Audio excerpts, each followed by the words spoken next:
muling itatayo.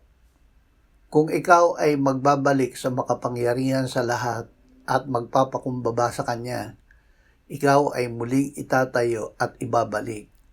Job 22:23.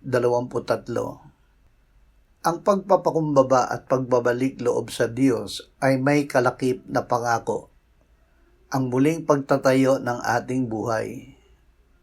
Hindi sapat ang bumalik lamang.